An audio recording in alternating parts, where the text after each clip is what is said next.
There's Matt. Okay.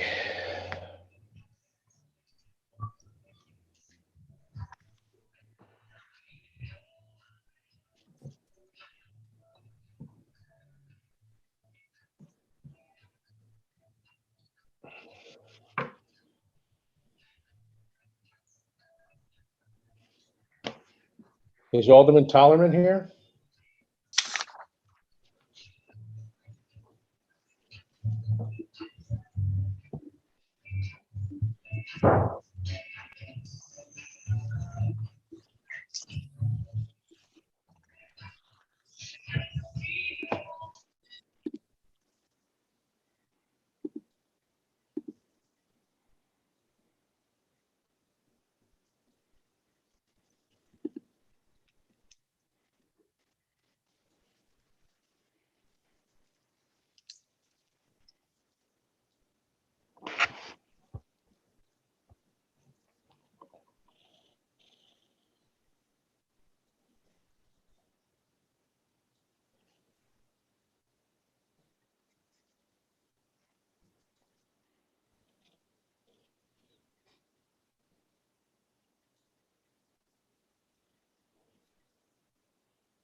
Sue's on mute.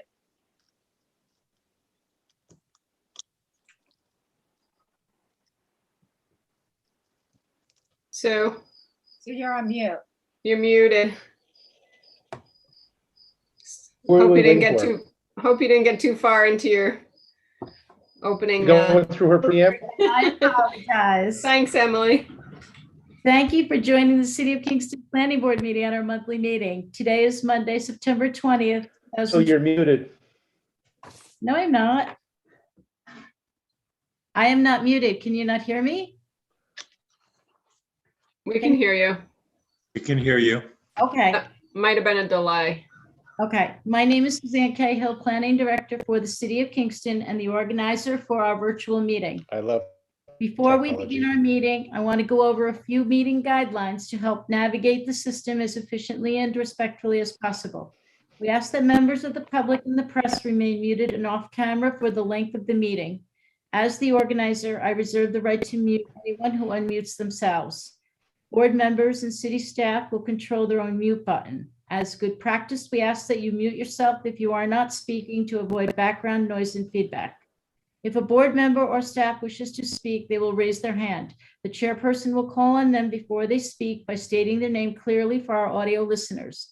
The board member will then unmute themselves, state their name, and speak clearly, muting after finished. All of our meetings are recorded. Both video and written transcriptions will be available to the public on the city website at a later date. The meeting is also being live streamed on the City of Kingston YouTube channel. In lieu of public speaking during the monthly meeting, we requested all comment to be received by 2 p.m. on Friday, September 17th, 2021. Comment could have been emailed to Suzanne Cahill, Planning Director, mailed, dropped in the office, or placed in the drop box outside of City Hall. We also ask persons wishing to speak to contact the office in advance of the meeting. So as a public hearing is called, those who have already indicated they wish to speak will be called upon first. For all those who are joining by audio and did not pre-register but wish to speak for a hearing matter, please text the following number, 845-443-0416, with your name and the agenda item number and address. Again, please text your name, the item number, and address of the public hearing you wish to speak on to 845-443-0416 if you wish to be called to speak for a public hearing. If you have any audio issues, send a text message to the following number, 845-443-0416. I will repeat the number again, but be aware that phone calls will not be answered during the meeting. The number to text again is 845-443-0416. As the organizer for today's meeting, I reserve the right to lock and pause the meeting to eject anyone who has behaved inappropriately or to enter into attorney-client conference if needed. Materials for this meeting may be found on the City of Kingston website at www.kingston-ny.gov. Once you're on the homepage, click on the meeting link in the calendar and follow the prompts for the agenda materials. There is one special announcement for tonight. If you are here for item number 11, which is AE Strand, that will be tabled this evening from the agenda and carried over to the October meeting. I want to thank you for your patience during these difficult times, and on behalf of the Planning Board, I wish you and your family good health. I will now turn the floor over to Chairman Wayne Platt to call the meeting to order at 6:08 p.m. Wayne. Thank you, Sue. Good evening, everybody. Welcome to the City of Kingston Planning Board meeting. This is September 20th, 2021. I will introduce board members. My name is Wayne Platt Jr. I'm the chairman. We also have Charles Polacco. Hello. Robert Jacobson. Matt Gillis. Kevin Roach. Vince Archer. Emily Hamilton. Sage Newkirk.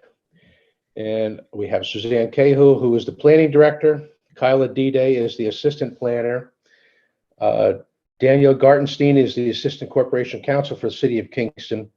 And is Alderman Tollerman here on board here? I did not see him. Okay. All right, moving on to item number 1 is the adoption of the July 19th, 2021 Planning Board meeting transcripts and decisions. Everybody has received a copy of that, I believe.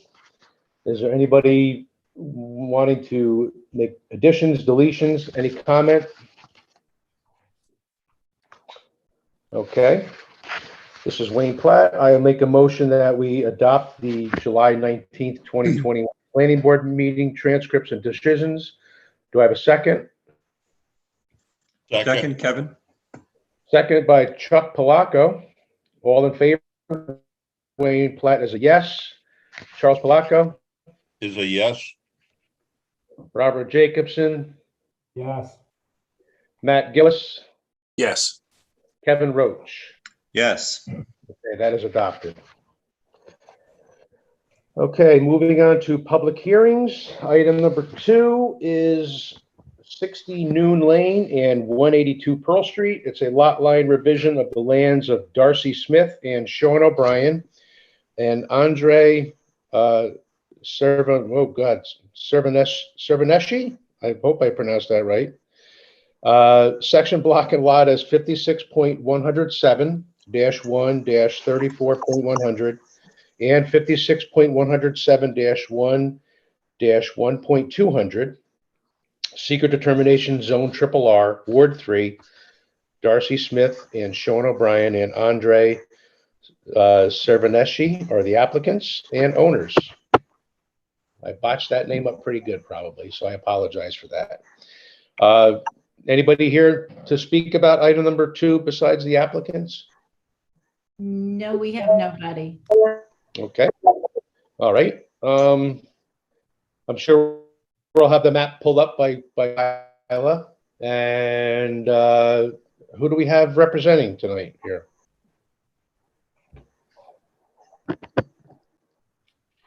Are the applicants here? I don't see. I'm not seeing the app. We can maybe take care of this even in their absence? I would say yes. Okay. All right. So where are we talking about the lot line revision then? So where's that? Where are we talking? See kind of center right there where the arrow is, where those three trees are, that little rectangular area. Okay. Okay, that is going to be taken and added from the rear property to the property that fronts on along Noon Lane. Okay. Okay. Everything still remains within the zoning laws and about lot Correct. size and all that stuff, right? So we're good. Any questions from the board? Okay, seeing none. Let me pull up my notes here. This is a type 2, is it, Sue? Yes, it is. All right, so no further review of the board is required for under seeker. So at this time, I will make a motion that we approve item number 2 with board policy 6 and all of the necessary copies, including the Mylar, to be made. That is this is Wayne Platt. That is a motion. Do I have a second on that? I second. Matt. Second, Matt Gillis. All in favor? Wayne Platt is a yes. Charles Palaco, Is a yes. Robert Jacobson, Yes. Matt Gillis, Yes. Kevin Roach. Yes. All right, that is approved. Okay, moving on to item number 3. It is a 124 and 128 Washington Avenue, lot line revision of the lands of Flippin' Crazy LLC and Stephen and Linda McLucky. Section block and lot is 56.107-2-33 and 56.107-2-34. Secret determination, zone R1, Ward 3, Flippin' Crazy LLC and Stephen and Linda McLucky are the applicants.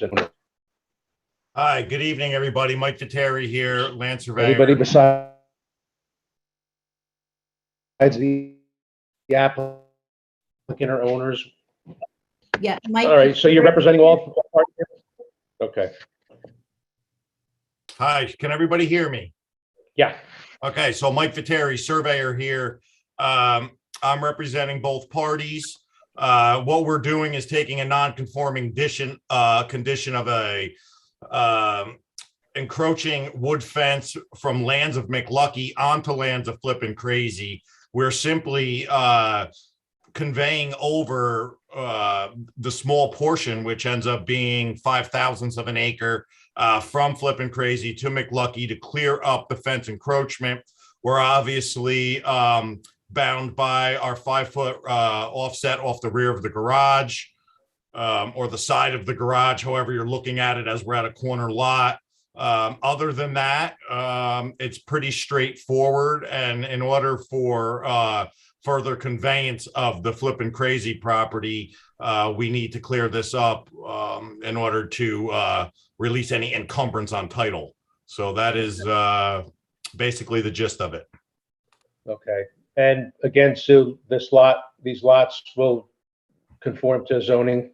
Yes. Okay. Any questions from the board? Okay. Under seeker, this is also a type 2 action, so no further review of the board is required. Wayne Platt here. At this time, I'll make a motion that we approve item number 3 with board policy 6 and all necessary copies, including the Mylar, to be made. Do I have a second on that? Chuck, second. Second by Charles Palaco. All in favor? Wayne Platt is a yes. Charles Palaco, Yes. Robert Jacobson, Yes. Matt Gillis, Yes. Kevin Roach. Yes. Okay, that is approved. Mike, thank you. Thank you. Have a good All right. night. You too. Thank you. All right. Item number 4, 55 Hoffman Street. It's a special permit renewal to operate an accessory apartment. Section block and lot is 56.26-10-10. Secret determination zone R1. It's in Ward 5. Doreen Bridge is the applicant owner. Anybody besides the applicant owner wishing to speak on item number 4? I probably don't have anybody, Sue, right? No. Okay. Do we have Ms. Bridge here? Yes, sir. Yeah. Hi, how are you? I'm doing well. How are you, sir? Good, good. So the original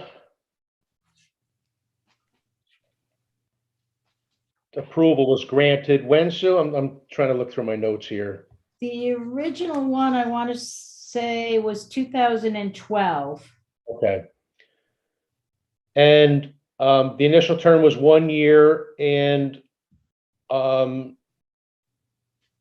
staff is recommending a term of 18 months now. Is that true? Well, that was a number I had put in there. The amount of renovations that you have left, do you think that they'll be completed within the year? I'm asking the applicant. Yes. Yeah, so that was to give them the opportunity to complete all of the remaining work that needs to be done and to get it occupied and just really up and running. And then we would look at a longer term beyond that, I think. Okay. And I'm just noting here, I've seen in our notes that there is an active building permit and also an active plumbing permit. So that is Right. good.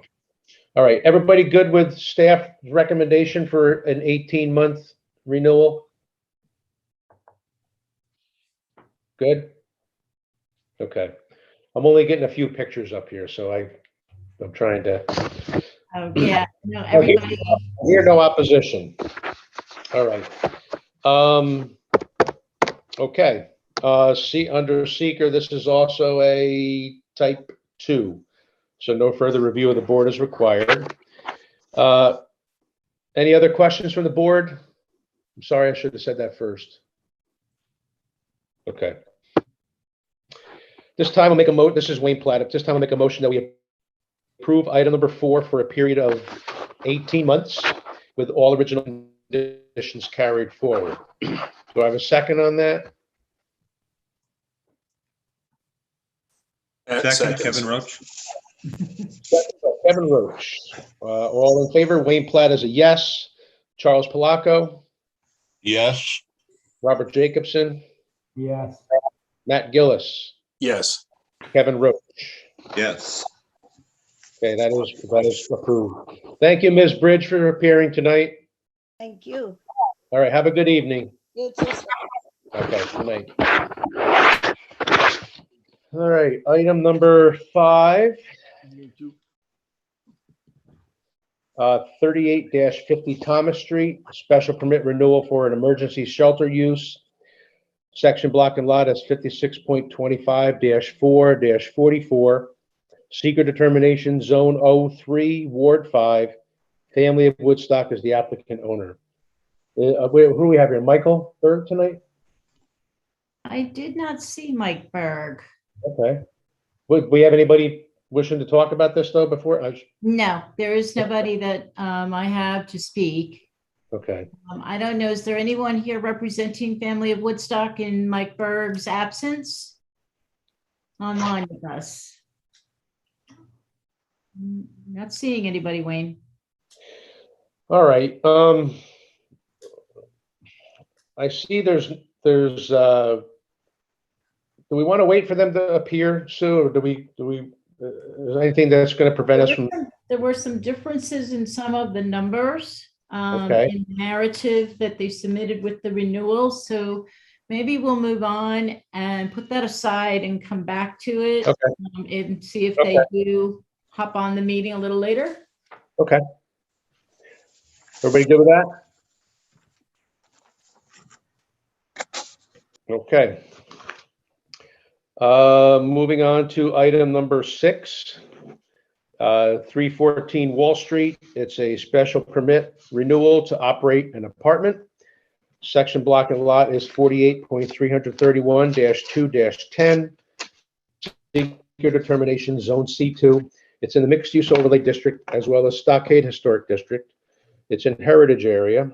Ward 2, Lumina Holdings LLC is the applicant owner. Anybody besides the applicant owner wishing to speak on this particular property? I don't Probably. have anybody. Okay. Who do we have representing? Paul Jankovich. Hey, Paul, how are you? Okay. You're going to be here quite a bit tonight, aren't you? Just one other project. Okay. All right. Okay. This is an existing apartment. It's been occupied for a while, and they're seeking a renewal on this particular apartment, and would like the extension to be a little bit longer than a year if possible. Well, it says the previous term was issued in 2016 for 5 years. That staff recommends continuing that term length. Everybody, I mean, that sounds reasonable. Everybody good with that?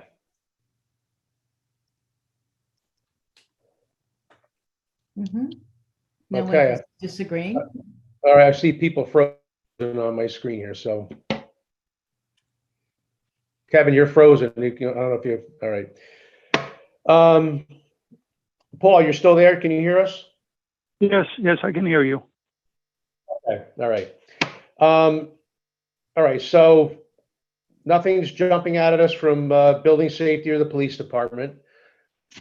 Any other questions from the board? No. Okay. Under seeker, this is a type 2, so no further review of the board is required. Chuck, you still there? I am still here. Okay, I got some frozen screens on here, so I just want to make sure everybody's there. I'm still hanging in. Okay, everybody's good with 5-year term? Good. Okay. Good. All right.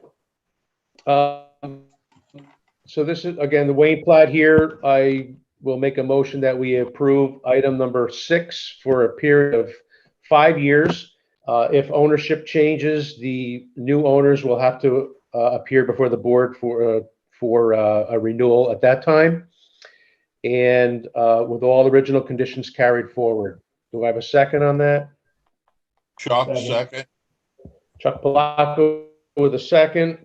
All in favor, Wayne Platt is a yes. Charles Palacco, Yes. Robert Jacobson, Yes. Matt Gillis, Yes. Kevin Roach. Yes. Okay, that is approved. Paul, thank you. We'll see you in a little bit. All right, thank you. All right.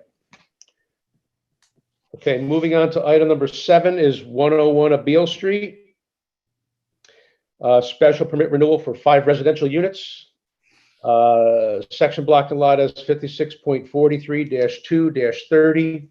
Seeker determination, zone RT. It's in Heritage area. Ward 8. Wiltwick LLC is the applicant owner. Anybody to speak on this, Sue, besides applicants? No, nobody Okay. I'm here. besides the applicant. Okay. Sorry, Scott. I thought that was Scott. Okay, go ahead, Scott. How you doing? Good. I don't want to hold up the agenda. Project's moving along, rough framed, rough electric, rough plumbing. We're just need a little bit more time because of supply chain and COVID. Okay. Another year would be appreciated. Okay. Sue, you have any questions on this? No? Okay. Any questions from the board?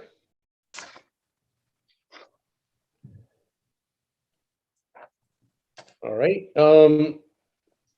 And Sue, are we bound by a certain time frame as for renewal? I see 2 years was the last one. Are we good with another 2 years on this? Yeah, I think that would be fine. That would certainly give them, again, the time. That seems to be a very common theme with the supply chain being the issue for the delay of construction. So I think 2 years would be good for them to complete the project and get it occupied. All right.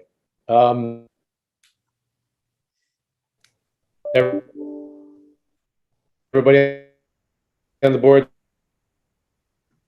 is good with that? Wayne Platt here. At this time, I'll make a motion that we, excuse me, under seeker, this is a type 2 action, so no further review of the board is required. At this time, I'll make a motion that Wayne, you are freezing. we approve item number 7 for, do I have a second on that?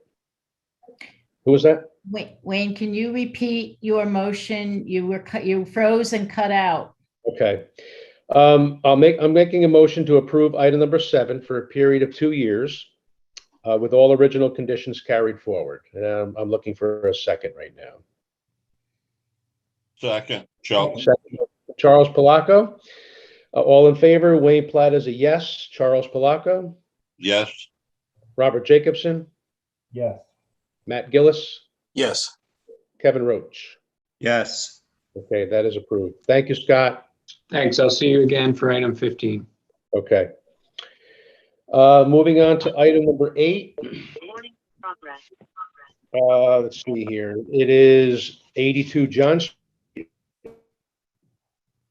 It's a special permit renewal to operate a drinking establishment 30-3-15, secret determination, zone C2. It's in the Stockade Historic District, a heritage area also. Rough Draft Bar and Books Incorporated is the applicant. Nablia Gerlad is the LLC is the owner. Who do we have representing here?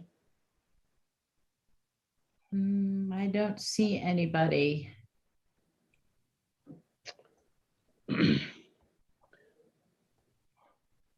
Is this something we can go ahead and approve? I mean, there's nothing jumping out at us here, is there? No, I don't think so. Anybody on? I can't really see everybody. I got frozen screens here too. So anybody on the board opposed to moving forward with approval tonight for this? I'm fine with it. Okay.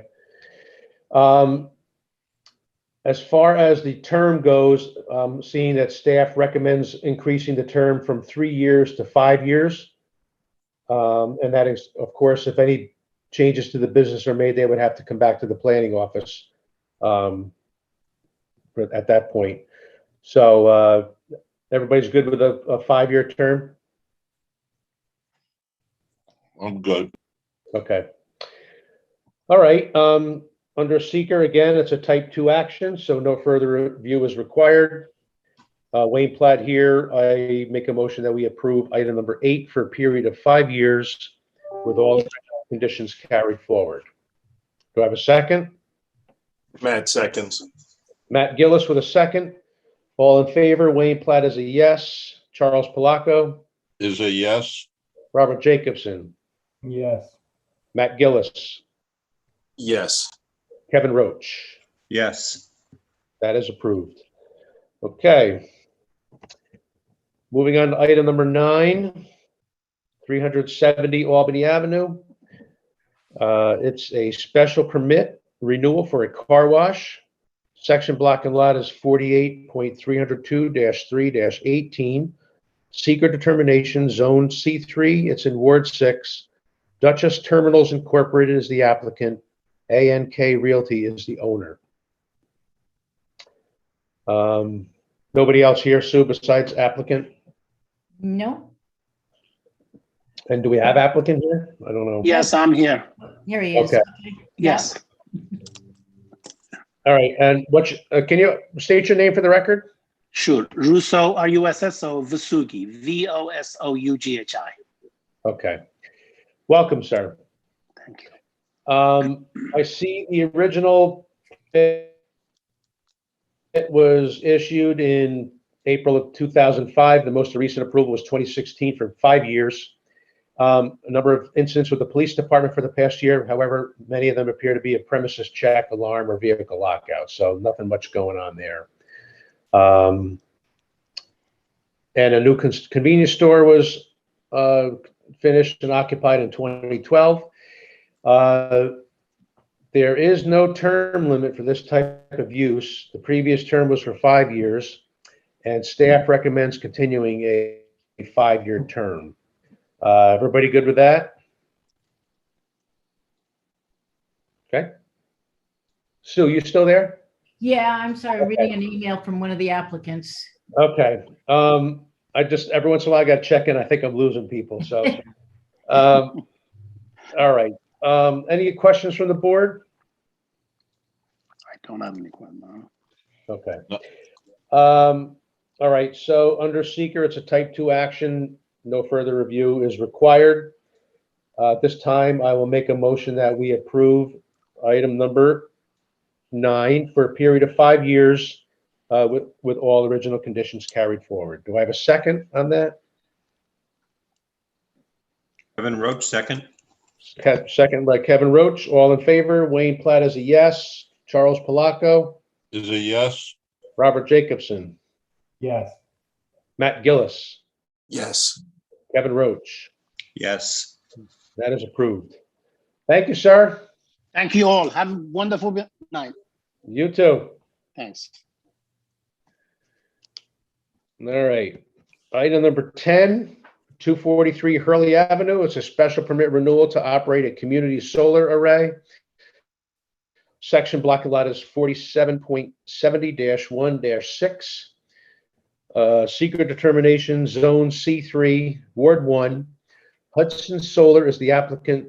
St. Clara's Church of God Incorporated is the owner. Who do we have representing? Sam Wilo is here from Sun Common. Okay. Welcome. Thank you. Any changes here? I don't believe so. I wasn't at the last approval, but we completed the project in November last year, and Okay. we received a CO, I think, in May of this year. Okay. Any questions from the board on this? And, all right, so I see on our notes, a term for the special permit will need to be discussed. What is, Sue, what do you think? What's your recommendation? I think, what about the second phase of this? Is that is all complete? Yes, ma'am. Okay. So, I would go for a longer term, Wayne. I'd probably go to 3 or 4 years. Okay, and then, technology changes and they can certainly come back and address anything with us. Any changes would return, right? Yeah. Robert?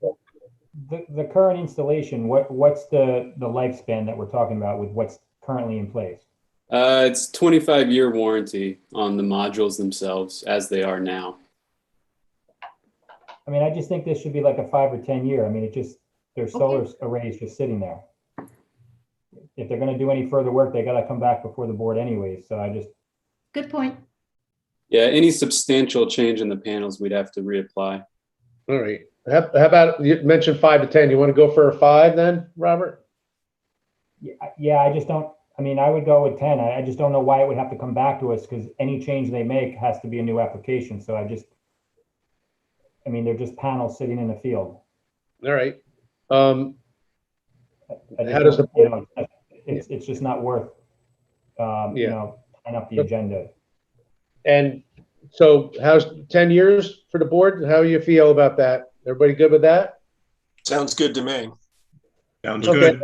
And like Sue said, any changes, along the way would have to come back, would trigger them coming back anyway. So, okay. I think 10 years sounds like it's a good deal then. Under seeker, it's a type 2 action, so no further review of the board is required. Any other questions from board members? Okay. Wayne Platt here. At this time, I'll make a motion that we approve item number 10 for a period of 10 years with all original conditions carried forward, and any changes to the installation would trigger the applicant to have to come back to the board for discussion. So that is a motion. Do I have a second? Second, Robert Jacobson. Second by Robert Jacobson. All in favor? Wayne Platt is a yes. Charles Palaco? It's a yes. Robert Jacobson? Yes. Matt Gillis? Yes. Kevin Roach? Yes. Okay, that is approved. Sam, thank you. Thank you all. All right, take care. All right, as so we're tabling item number 11. Do I still have to read it into record here? Yeah, probably should, just to keep the record clean. All right, so item number 11 is 65-85 East Strand, special permit renewal to construct a mixed-use building. Section block and lot is 56.43-7-37.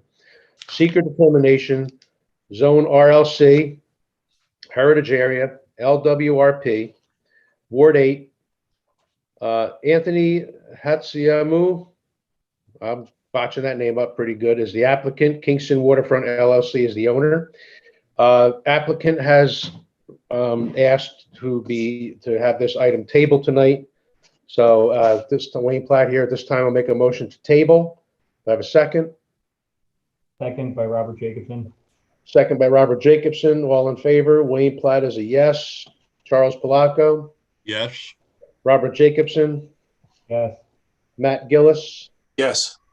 Kevin Roach? Yes. Okay, it is tabled.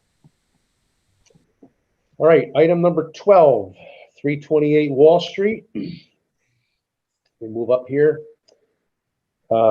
Special permit to establish apartments on the third floor in the C2 mixed-use overlay district. Section block lot is 48.331-2-4. Seeker determination, zone C2, a mixed-use overlay district. It's in the Stockade Historic District as well. Ward 2, Paul Jankovitz is the applicant. 328 Wall Street LLC is the owner. Hello again, Paul. Hello. This is the former Catskill Art Building. It's been vacant for a while. The third floor was basically spillover space, storage space for Catskill Art. Basement, it was the same type of space, spillover space. In this particular case, we would like to, the first two floors would remain commercial, and the third floor, which was originally some 20 years ago, construct two apartments, a one-bedroom apartment and a two-bedroom apartment. All the changes that would occur in the building will occur to the interior. We'll add a staircase, a fire-rated staircase dedicated to the third floor. We'll add sprinklers throughout the building, fire alarms, sprinklers and automatic sprinkler systems to the building. And no physical changes at this time to the exterior of the building, no signage changes, just basically to go back into the building and fit up this interior staircase and two apartments, which a number of the walls are already pre-existing on the third floor for those apartments. We have an elevator that goes from the street all the way up to the third floor, so we can address possibly some handicapped apartments in this particular instance. And that's about the extent of the project. But as I said, the first two floors, first and second floor, will remain commercial as they have been over the duration that Catskill Art was in the building.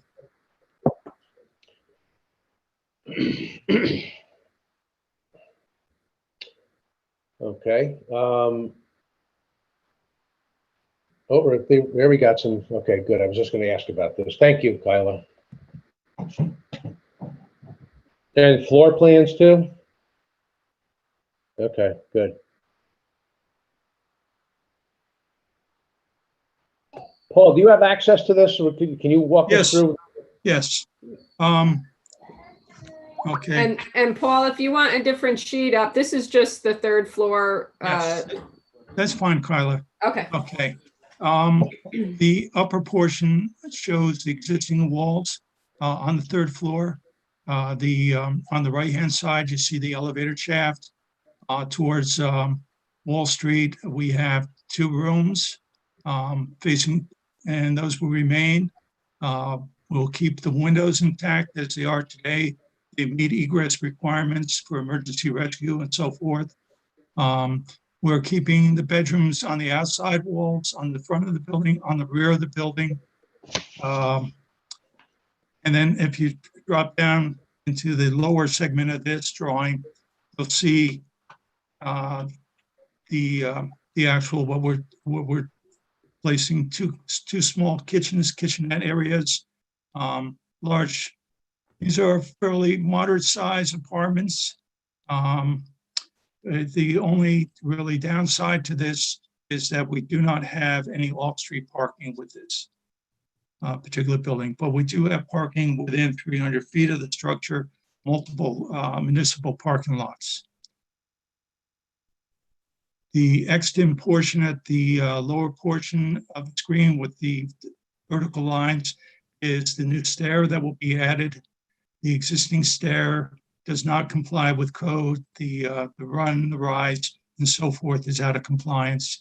So what we're trying to do is construct a stair tower from the first floor to the third floor that is completely renewed with new fire-rated walls around those stair. And in addition to those fire-rated walls, as I said, we will be providing a sprinkler system, a fire sprinkler system throughout the building, the basement, first floor, second floor, and third floor.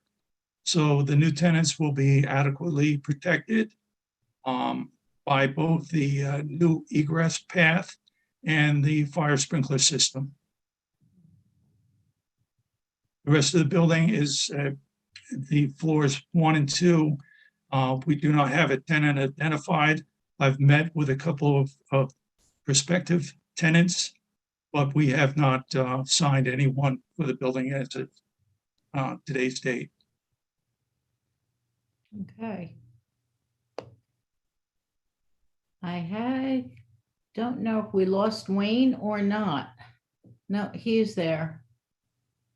Wayne, you're muted.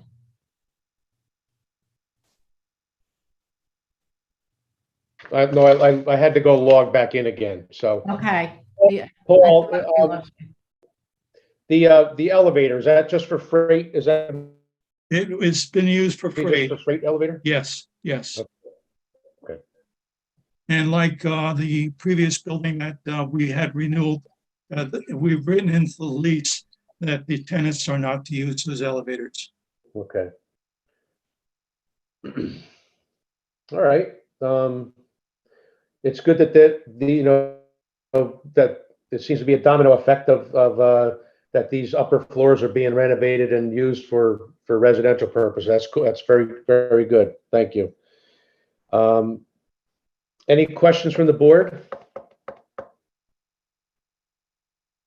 This is Kevin. I'm just wondering which of the parking lots is within that distance? Oh, the old parking garage location is right across the street. So when that is under construction, is any other? Or is it, we don't have to worry about, we don't have to worry about that? There will be temporary parking allocated in the Kingston Plaza when that begins construction. So would that be within the distance, or would I really have to worry about that at this I point? would not worry. No, I think that would be because they're going to have I a mean, range. right now, yeah, right now it's within distance. Okay, got it. Yeah. Any other questions? Okay. We're going to have to vote on a waiver for the parking requirements. I'm glad you brought that up, Kevin. Everybody okay with that, to waive the parking requirement? Yes, Kevin here. No opposition? Chuck, You gotta yes. vote on that- We have to vote on that separately, Sue? Yes. Okay. Wayne Platt here. I make a motion that we waive the parking requirements for this project based on the proximity to municipal parking. Do I have a second on that? Second, Robert Jacobson. Second by Robert Jacobson. Wayne Platt is a yes. Charles Palaco, Is a yes. Robert Jacobson, Yes. Matt Gillis, Yes. Kevin Roach. Yes. Okay, that is approved. All right, under seeker, this is a type 2 action, so no further review of the board is required. So you probably have a laundry list for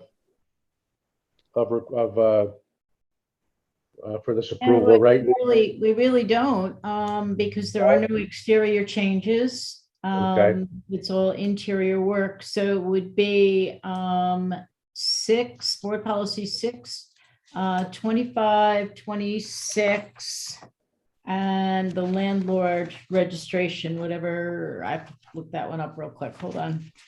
Okay. You got sidewalks? Well, there's no work to be done outside, no exterior modifications. Yeah, So. But you're hauling stuff in and out the back entrance on the freight elevator, which is over bluestone sidewalks. Okay. Excuse me for one moment. This is Kevin Roach. Is any concern, or do we have to deal with affordable housing with just 2 units? No. Thank you. No.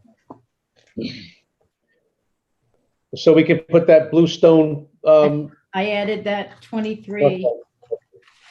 Okay. Wayne, does this building, it's a big building, does this building have a Knox box? That's one of the board policies. That's 25. I mentioned that one. Okay. Mhm.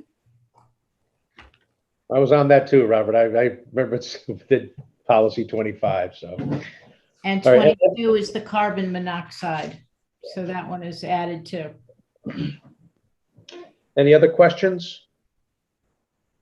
Good. Okay. And we have to set a term for this too, right? Yes, you do. We're gonna How do long it is- 1 year for the initial one? There is no initial requirement. No, How but long is construction?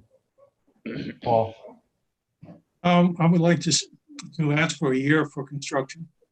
It won't take that long, but it's just, we'll probably, bid this out. We have a number of subcontractors. We're going to add sprinklers throughout the building. We have a stair tower to build. And the owner may wait for more favorable conditions. The prices of materials and so forth, and the availability of labor. So Why don't we do 2? That'll let them get up and running. Plus, if they end up doing any substantial changes on the first or second floor, they may end up coming back to us. Mm-hmm. 2 years sound good to everybody? Okay. Good. Okay. We'll Thank add you. that to the list too. Okay. All right, so. And just, Paul, just last question before we go in. Yeah. What are we Yeah. doing about refuse? Pardon? Refuse? Garbage, Where's that refuse, being and stored? recyclables, Paul. We have a basement area. Okay, and we have a freight elevator. So at this time, we would contain the refuge in the basement area and build a container in that area.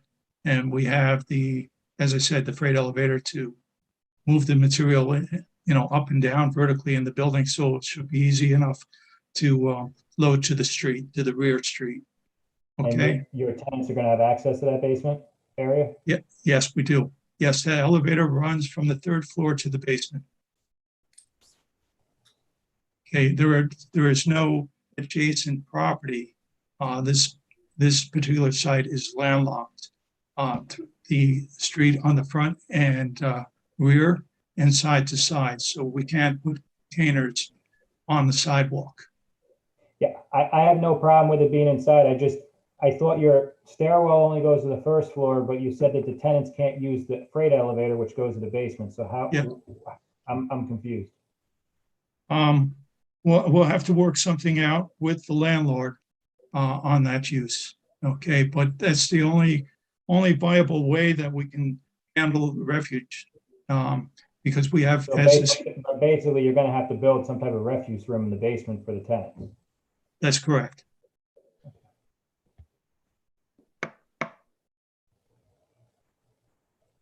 Okay. All right. So at this time, this is Wayne Platt. I make a motion that we approve item number 12 for a period of 2 years with all of the conditions that Sue identified previously. That is a motion. Do I have a second? I would include in that motion, the refuse area then be established in the basement with access for tenants being provided and submission of that plan to the staff. Sounds good to me. Okay, we'll include that. That is a motion. Do I have a second? Second, Robert Jacobson. Second by Robert Jacobson. All in favor? Wayne Platt is a yes. Charles Palaco? Is a yes.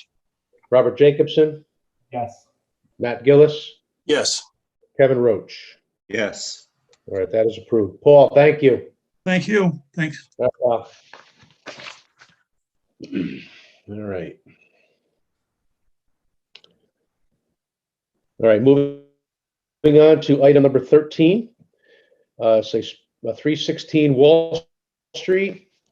It is a special permit to establish residential units on the second and third floors in the mixed-use overlay district. Section block and lot is 48.331-2-9, Zone C2, Stockade Historic District. It's also in Heritage Area. Seeger determination, Ward 2. Trey 16 is LLC is the owner. Anybody here besides the owner to speak on item number 13? Hi, yes, this is Joe Smith with architecture firm, Studio Lines Architecture. Okay. We're here on behalf of Ethan Ryman, the owner of Trey 16 LLC. Okay, welcome, sir. Luke? All right. So you want to, Kyle, you can pull up Yes, and just let me know if you want a different view or a different sheet along the way. I'll start with this one. So, Mr. Smith, why don't you go ahead and give us an overview of what you want to do here? What the applicant wants. Yeah, so there's existing residences on the second and third floor, and there's an existing restaurant space on the first floor. The restaurant, all spaces will be maintained in terms of use. We're just renovating the interior spaces. The restaurant will follow later when a tenant has been found. But in the meantime, we're planning to kind of upgrade all infrastructure, HVAC, electrical, plumbing, bring everything, make it, improve it. It needs a little bit of work. But on the second and third floor, we're planning to renovate both floors. The second floor, we're going to create a roof deck off the back of the building, off the existing extension. About half of that will be a roof deck used only by that second floor tenant. The rest of it will be a green roof. And we're going to do our best to minimize the existing, you can see on this page, some of the existing exhausts and to kind of make it look a little nicer in the back. On the third floor, we're doing a similar renovation, and we're extending the existing stair to the roof to create a new bulkhead and providing a deck for them as well. And there'll be a new mechanicals for both residential units and some of the restaurant mechanicals will also be on the roof as well. So right now we're gonna, we're hopefully soon we'll be doing some test fits, checking capacity and reinforcing all of the floors and roof as required. Okay. Okay, there's our floor plans.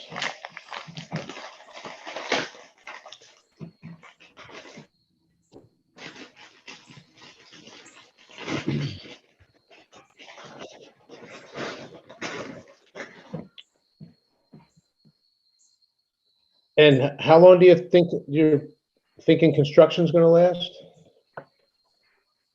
Hopefully a year, but that may be optimistic given the situation, all of the lead times with everything.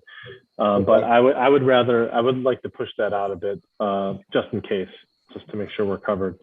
So a couple, it shouldn't be more than 2 years, certainly, but let's say a year and a half or so. All right, well, I mean, I'm asking that because our board member, Robert Jacobson, brought up a good point on the previous applicant. Looking for the initial term for the special permit based on what you've just described. 2 years sounds like it could be a reasonable, initial special permit term. So, does the rest of the board feel the same way? Robert, are you still thinking that for this project as well? I agree, based on supply chain and just, getting contractors and things, it's just more time is better.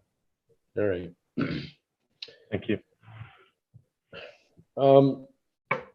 Anything jumping out, Sue, other than, No? okay. Any questions from the board? And on our notes, I also see here that the project was reviewed by Landmarks and Heritage Area and they approved all proposed exterior changes. Yes, And they did. it gives a list of those changes on our notes as well. All right. Moving ahead here, under seeker, this is a type 2 action, so no further review of the board is required. Anybody on the board have any additional questions for the applicant? No, Wayne, I assume that we have to waive parking on this as well? Yeah, is that listed on here, Sue? We did not include No, that. but I just have to look. good point, Robert. And we are still within proximity of that lot. So, right, so we're good. That is correct. Just what is it second and third floor being used for now? Is it residential? Yes. So then that's pre-existing. We probably don't have to waive parking. Yeah, no, there's no change. Okay. How many units are in the building now? 2. And we're going from 2 to 2 to 2. 2 to 2. Okay. Same number of bedrooms? Depends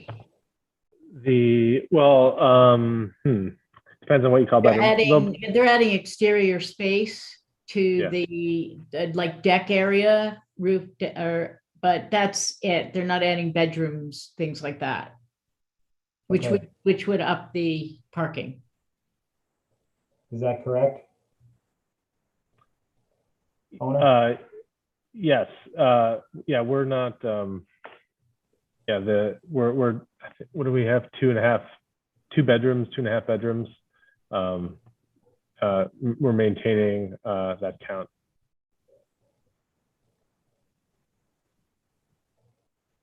So you're maintaining 2 or are you going to 3? Yeah, well, let's just say 3. Hold on, sorry, I'm forgetting that. You see that? Yes, sorry for the pause. The owner may take one of the floors. I just want to double check. 2 bedroom.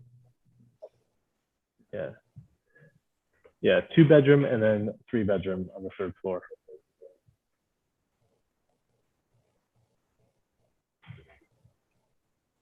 So Wayne, I think we should probably, we're only adding 1 bedroom. I think we probably should just waive parking and do the 2 and the 3, so then it's covered.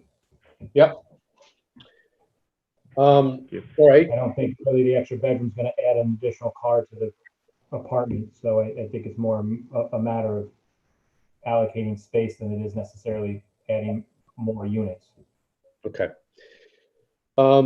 All right, Wayne Platt here, making a motion to waive the parking requirements for this project based on the proximity to municipal parking. Do I have a second on that? I'll second. Robert Jacobson. Robert Jacobson with a second.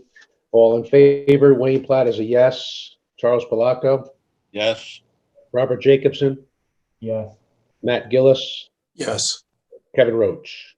Yes. Well, that is approved. Any other questions for the applicant? Nope. Okay. Sue, can you give us a list of conditions, please?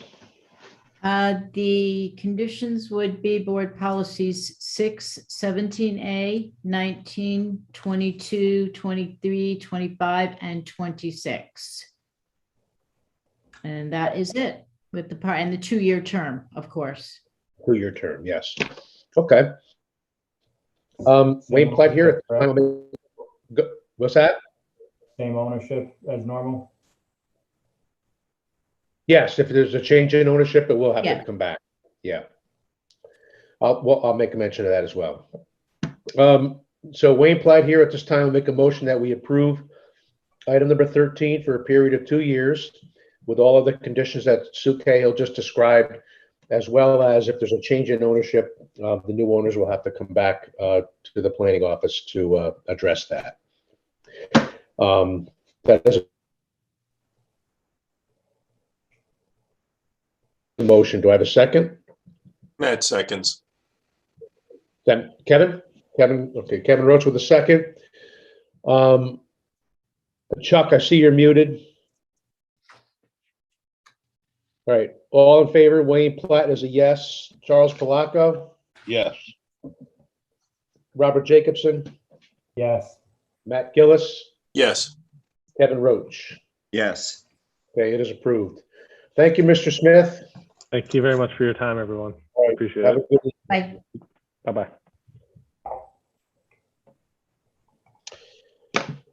Okay, moving on to, still nobody from Thomas Street, right, Sue? I have not seen anybody come on from Thomas, no. All right. Wayne, Yeah, I was just looking at that Thomas Street. This is something that we have approved every year without issue. And a few of the changes were less occupants and more staff, which I don't think is a bad thing. So I don't know why we can't just move forward. I mean, I'm okay with moving forward on this application, but I'm not sure how other members feel. I'm good with that. Sue, staff is comfortable with that too? I'm That's good with fine. And we can, Okay. we'll just confirm. Okay. All right, I'm gonna move back to item number 5 then. This is 38-50 Thomas Street. Special permit renewal for emergency shelter use. Section block lot is 56.25-4-44.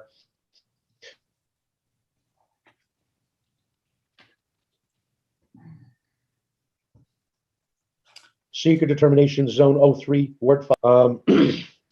The term, Sue, is, are we bound by a term for this? No. Okay. No, wait a minute. Yes, you are. Yeah, we Every did. year? Yeah, 1 year. Yes, I apologize. Okay. So going to seeker, it's a type 2, so no further review of the board is required. And we'll make a note of those. Go ahead. Did Sue get the police report or any issues, or just leave that on staff level? It was standard. Normal. There weren't any real outstanding, normal. Fine, I'm good with it. Okay. So at this time, this is Wayne Platt. I'll make a motion that we approve item number 5 for a period of 1 year with all original conditions carried forward. And so that is a motion. Do I have a second? Second. Robert Jacobson. Second by Chuck Palaco. All in favor, Wayne Platt is a yes. Charles Palaco, Yes. Robert Jacobson, Yes. Matt Gillis, Yes. Kevin Roach. Yes. Okay, that is approved.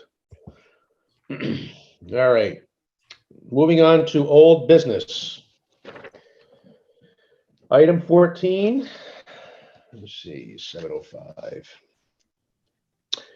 Is 199 rear Hurley Avenue and 203 and 205 Hurley Avenue and 493-495 Washington Avenue. It's an amendment request to an adopted seeker determination for construction of a 60-unit senior housing complex. Section block and lot is 48.70-1-7.200 and 48.70-1-15.100 and 48.70-1-15.200. Zone C1 and O2, Hudson Valley Housing Development Fund Company Incorporated is the applicant owner. Do we have Peg O'Leary here? Peg is here. You want to unmute yourself, Peg? And I believe Javed is on as well. I am. Good evening, Chairman Platt, Director. Hello there. How are you? Good. Thanks for having us, putting us on the agenda. Really appreciate it. Just quickly, briefly start off with the nature of the request. I know in the agenda it's termed an amendment, and it very well could be an amendment, but I'm not 100% sure if we are at this point seeking an amendment to the prior secret. What we're really looking for is that in the planning board's resolution that adopted the negative declaration, there was a mention that senior housing for this project was defined as housing for 62 individuals 62 or older. And the nature of our request is we're seeking confirmation that if we were to make a representation to one of our potential funding sources, that the housing could be used for individuals 55 and older, that would not by itself change prior determination. I will certainly jump into some history and to what the project is, but that's really the nature of the request. Would you like a brief history of the project and what it's really about? Well, that probably is in order because we have quite a few board members who were not present when the original project was, the idea was floated. So, yeah, if you could give us a little overview of the history of it. Yes, I would be very happy to do so. And for that, I have Peg O'Leary, who's one of the principals of Hudson Valley Housing. She'll give you a pretty brief description of the project and where we stand today. Peg?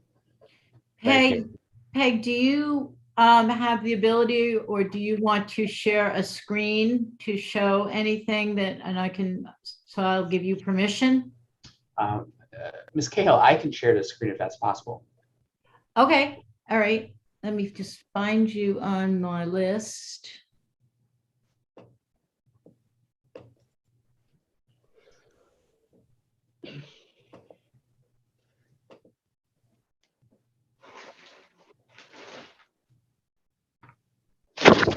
Okay, you should be able to now.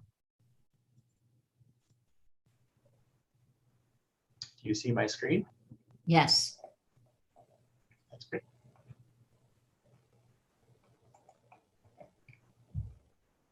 Okay, I'll turn it over to Peg.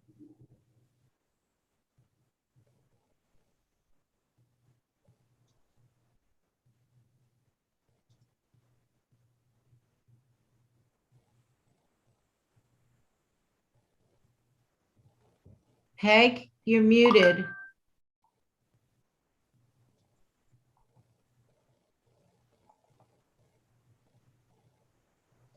I think she's still, there we go. Good evening. There you go.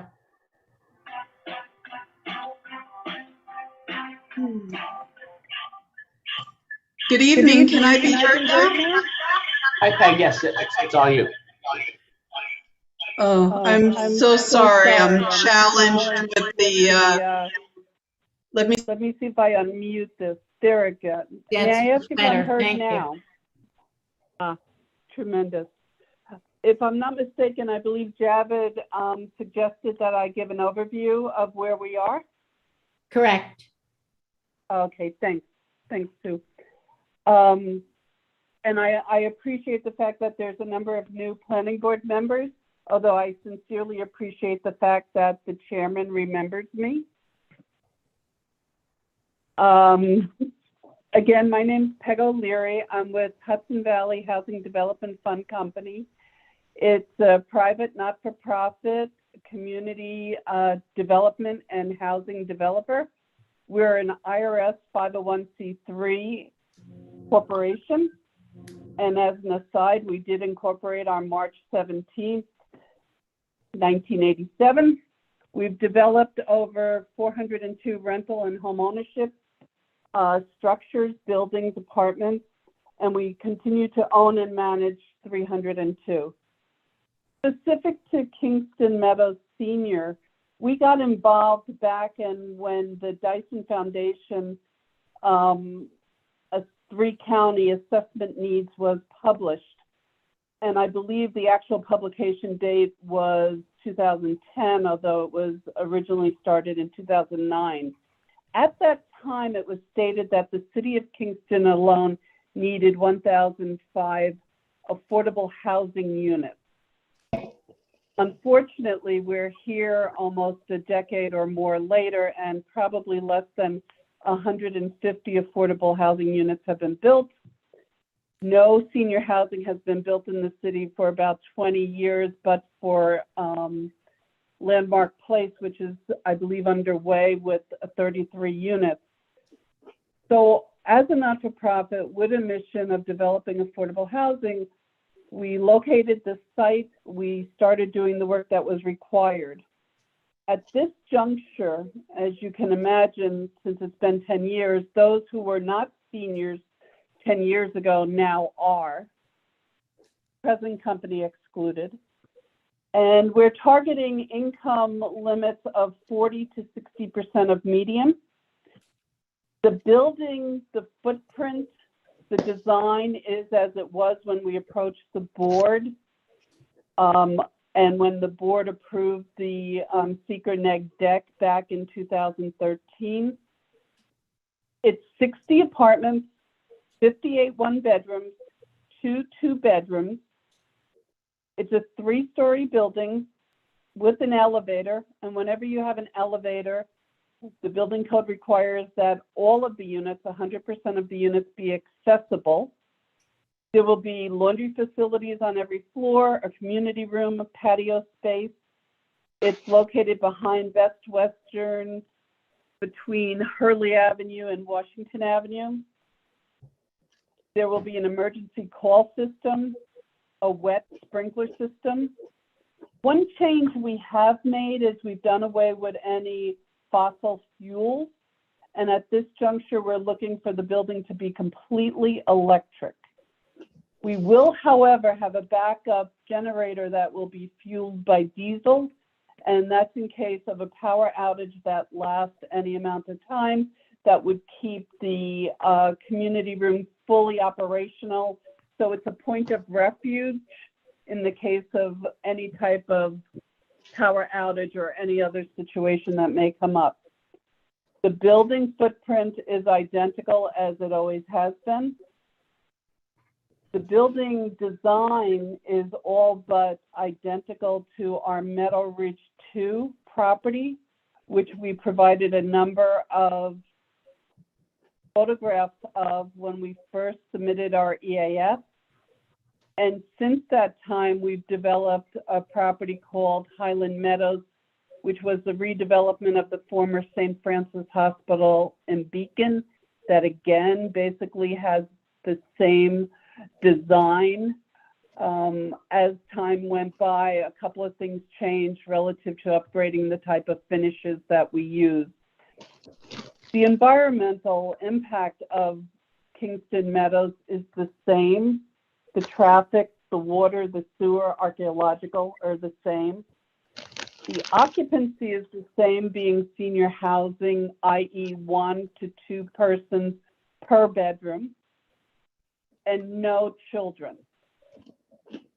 Senior housing is the only housing that permits you by law to exclude children.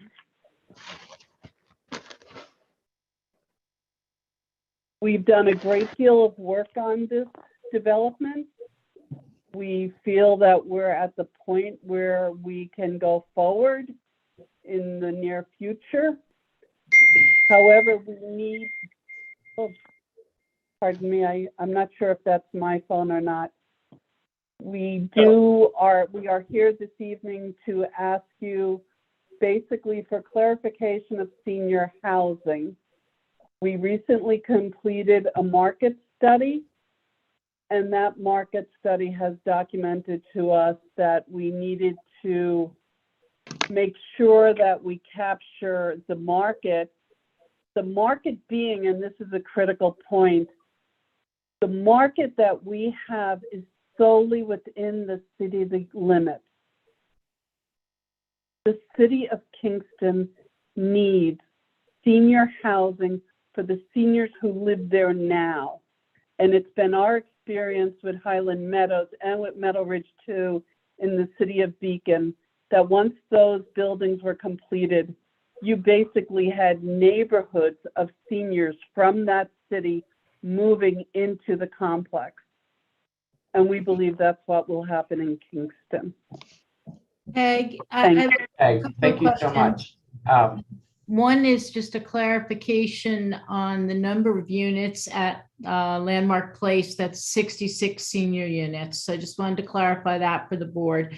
Also, you just mentioned that you did a market study. That's an independent study that you've done, or are you referring to another study done by another entity?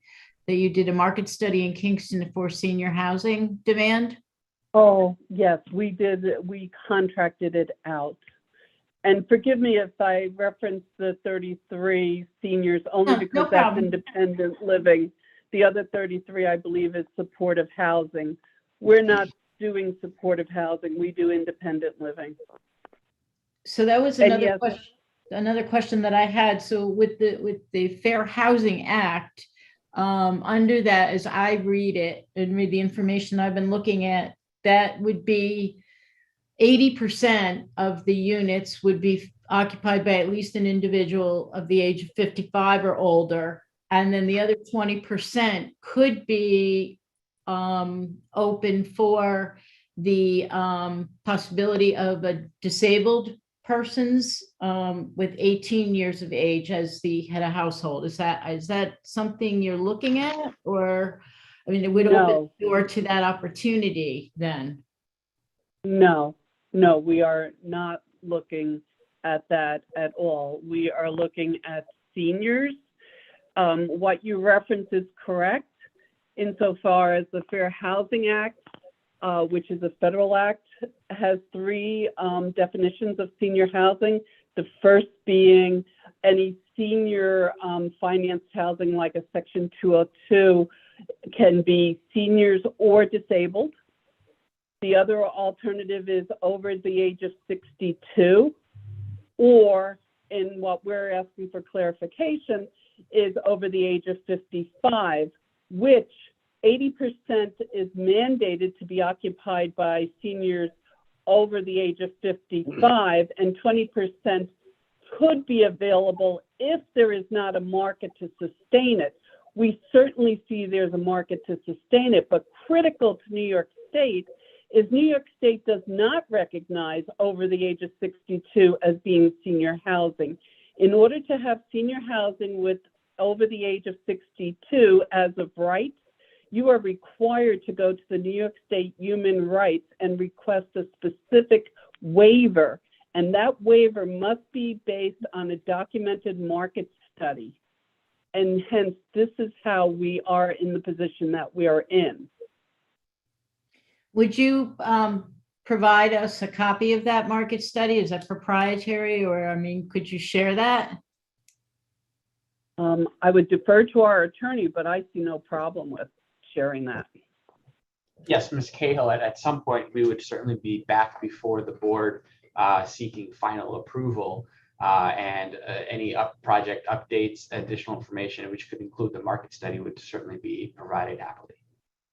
Well, and that market study was just completed. I mean, I would think it's relevant to be shared now because you're asking for the change in the resolution. You're asking for that clarification. So that's exactly what it supports. Okay. That's my opinion. Yeah, I've got no objection. I'm not speaking, I can't speak for the board, but that would be my opinion. Yeah, if the board wants to see it, I've got no legal objections. It sounds like Peg is okay with sharing it. I could send Okay. it to you tonight. Absolutely. All right, so, thank you, Peg, for that, bringing us up to speed and our newest members here, who aren't really familiar with that project. Thank you. So the topic here at hand is just to amend the previous neg deck we had of environmental significance. That was back in 2013. Is other than that, the 55 and older aspect of it, is there anything else on seeker that we need to address now because of the length of time it has been since we voted on that?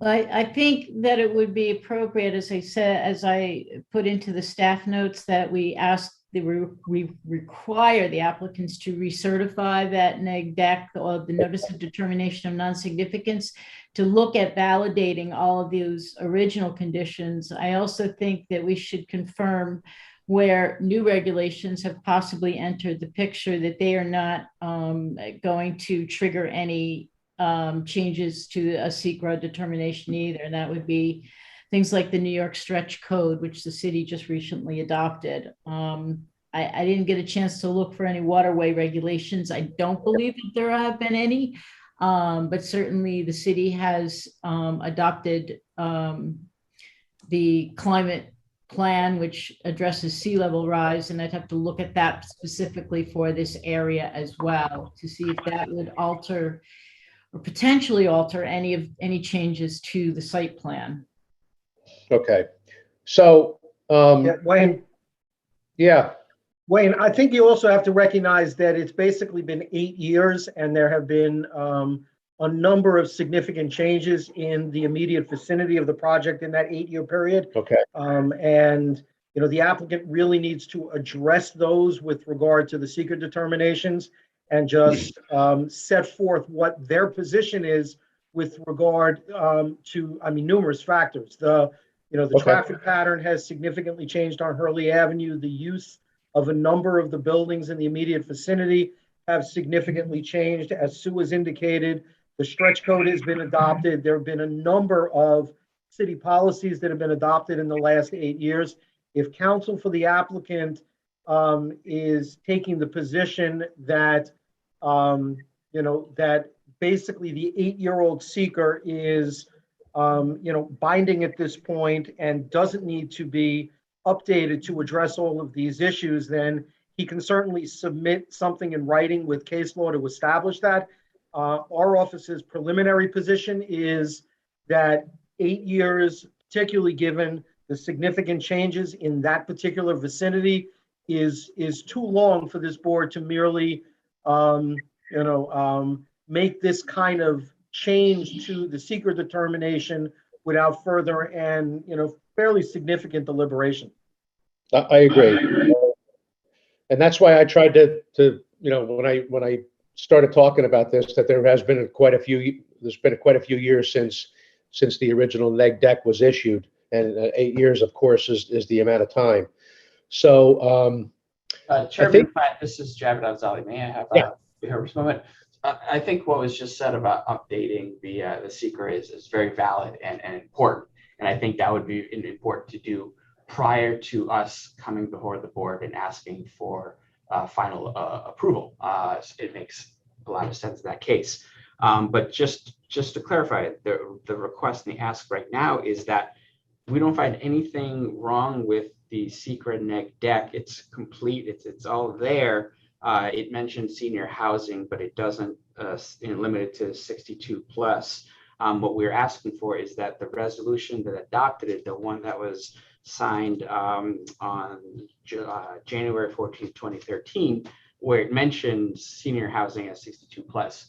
All we're looking for at this point is clarification that, absent no other changes, that the neg deck would continue to be valid. And the reason why we're asking for this is we need to make representations to various potential funding sources who want to confirm that to date, the neg deck would, if nothing else changed, allow for a 55 plus senior housing rather than just the 62.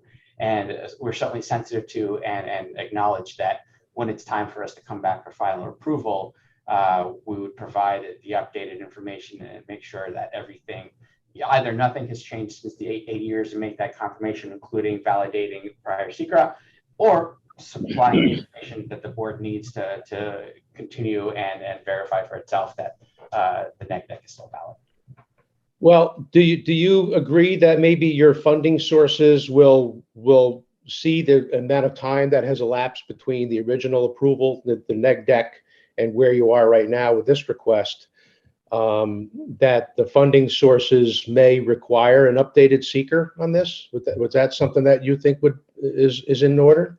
At this point, they don't need an update to the secret. All they're looking for is clarification that 55 plus would be permissible, because otherwise we wouldn't meet the criteria of whatever the grant is, right? Their grant is for 55 plus, and we have to say we would be able to develop this, barring no changes to the factual circumstances where the neg deck was granted. Obviously, when we come back to the board, we would update what we need to update. Yeah, because site plan has not been even submitted yet, so we're not even at that point yet. Dan, you still there? I am still here, and we go back to what I said before. If council is taking the position that this is in essence just a ministerial change to the prior approval, I would just ask him to submit something in writing with some authority to that effect, just so that the record is very clear. And then my office can certainly research whether or not there is any, authority or binding authority, persuasive authority to just treat this as a ministerial change without reopening the 8-year-old seeker. But based strictly on what we have in front of us, I am not comfortable with this board going forward, making this kind of change. Okay. How about this? I mean, if it is just a ministerial change that you've described, how about we have the applicant submit something to our council, and then come back with a recommendation, either way from your office, Dan, as to which way you recommend that this situation be handled. And that would be fine. Javed, how about that? I'm happy with that as an interim solution. Thank you. How's the rest of the board feel? I'm going to ask Robert first. Yeah, I mean, I don't have any issues. I think it's a matter of what the state law interprets senior housing to be, and looking at our original resolution and whether we had the definitional term in or not, or whether it was vague and it has to be interpreted by state law. So I would leave that to council. Okay. So with that said, so this would, we could certainly kick it in that direction to have both councils discuss this matter. Kingston Meadows council submit something as far as what they're proposing, and we can table for now and then revisit this thing when that documentation has been submitted and reviewed by Corporation Council. Correct. I'm writing that the applicant will submit documentation to Corp Council to document that their proposal is ministerial in nature, and Corp Council will review and advise Planning Board accordingly. Right, and I do agree, and I think that Javed and Peg will agree too, that as we move forward through this process and we look to get to the site plan review, whenever that happens, that the seeker will have to be reopened to identify some of the things like the changes to the immediate area, new regulations, and actually just to revalidate the neg deck. So I want to make that part of the record as well. Yeah, and I'm sure council understands what I'm looking for. I just want to clarify with Sue that what we're asking for is basically his legal argument and citation. We're not asking for Case documentation. law. Yeah, Right. we're asking for his legal argument with regard to this being a ministerial change that can be done without further deliberation with regard to the original seeker. Understood. Yes, I agree with that. Okay. Does the rest of the board feel comfortable with that? I'm comfortable with that. Okay. All right, This is Kevin, so, yes. okay. Robert, good? Yeah, I'm good. Okay. So at this time, this is Wayne Platt. This time I will make a motion that we table item number 14 to give both councils the opportunity to for Javid and Kingston Meadows to submit their legal argument as to is this going to be considered a ministerial change without reopening the whole seeker process. So and so that is a motion. Can we just get clarification from counsel with regard to how long he believes it will take him to get me something in writing? I just want to look at the, the turnaround in terms of next month's meeting.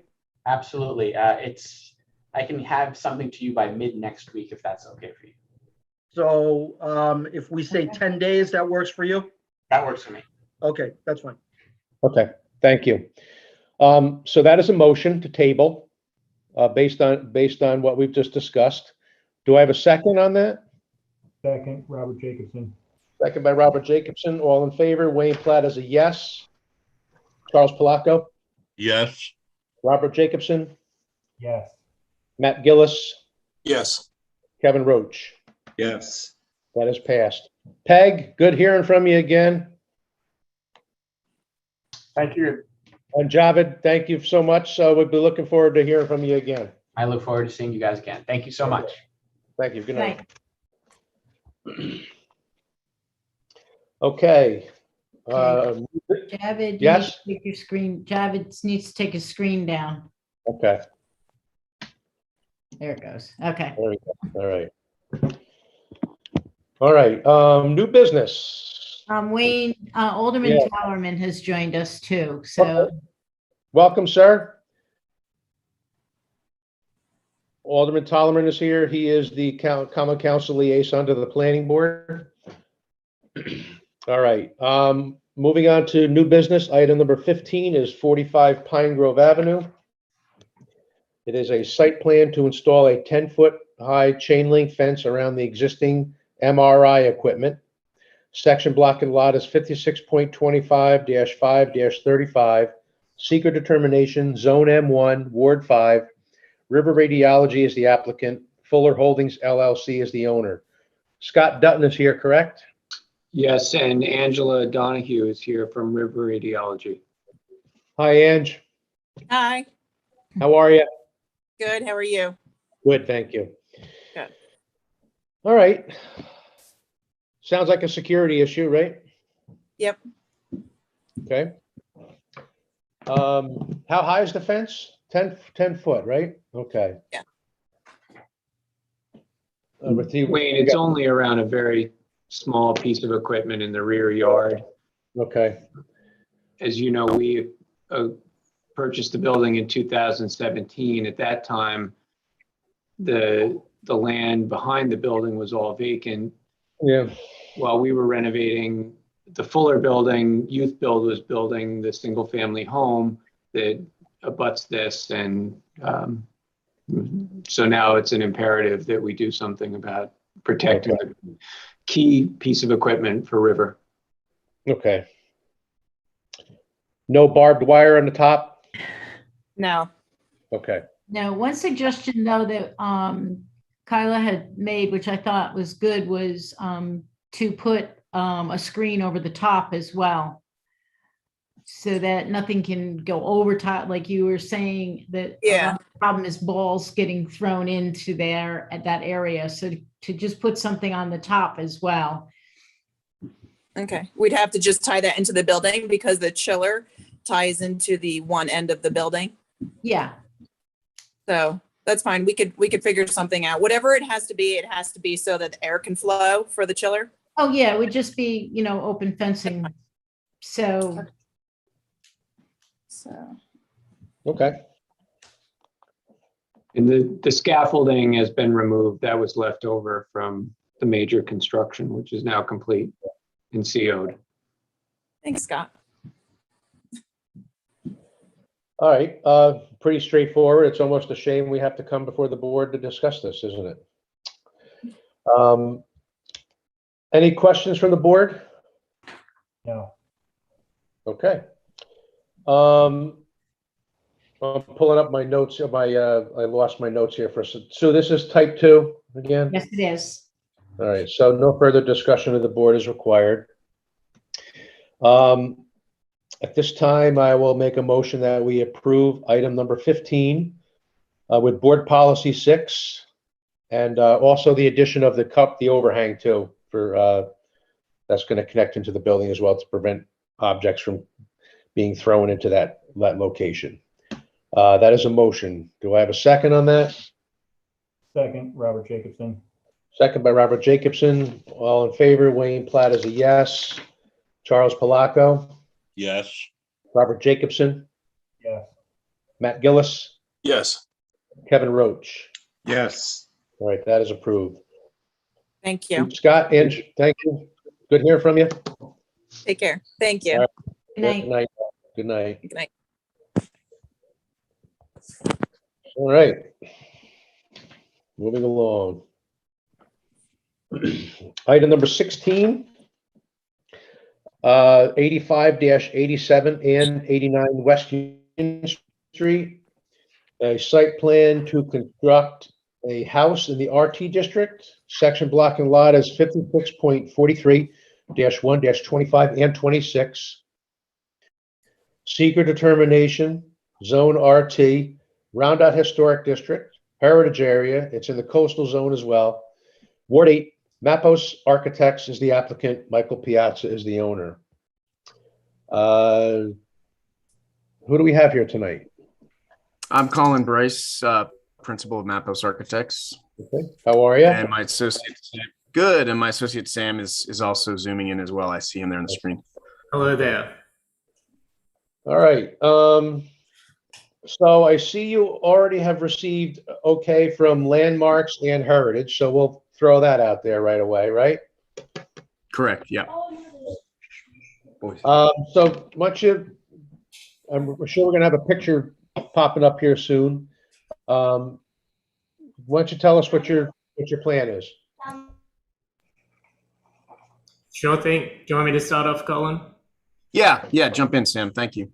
Yeah, so this is a small single-family residential building. You can see a render towards the bottom of your screen there.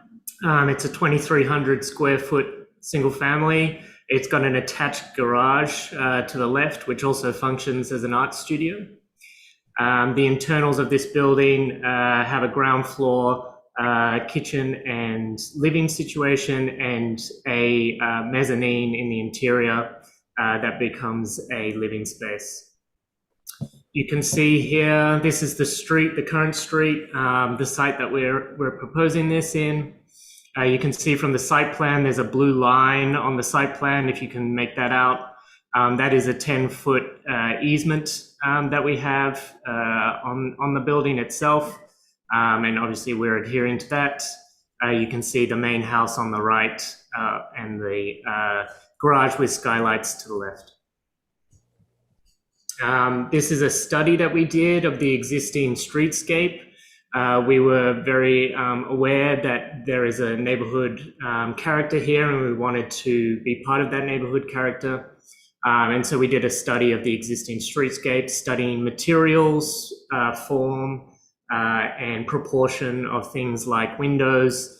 And you can see here through the highlighted boxes, we're trying to keep into that, that theory along the streetscape. You can see the house there in the same colors. Going to the ground floor plan, you can see the open living and kitchen area. We have a small bathroom and mechanical room to the rear. And then you see the garage to the left, which houses the garage itself and a small artist studio that it would be used for as well. Here you can see the second floor mezzanine, so a staircase to the left takes you up to the mezzanine proper, and you can see the windows that head out to the street. So Sam, the artist studio is going to be for the resident of the premises, correct? And it's not going to be like a commercial gallery space or anything retail, no retail activity, correct? No, none whatsoever. Okay. We just like to think that everyone uses their garages as artist studios. Okay. I would use mine as a train set. Each to their own. Each to their own. On our notes here, I see the sidewalks are existing but overgrown. You have any plans for that? Any? None at the moment. As you can see, there is going to be, if you scroll up to the site plan, there is going to be a curb cut. So obviously where that is, we will be renewing the sidewalk at that area. But there aren't any plans as of yet to renew a very overgrown sidewalk to the left. Okay. We had talked about the width of the curb cut and potentially, I mean, it's an extremely wide curb cut and reducing that length to around 15, from 22 to 15.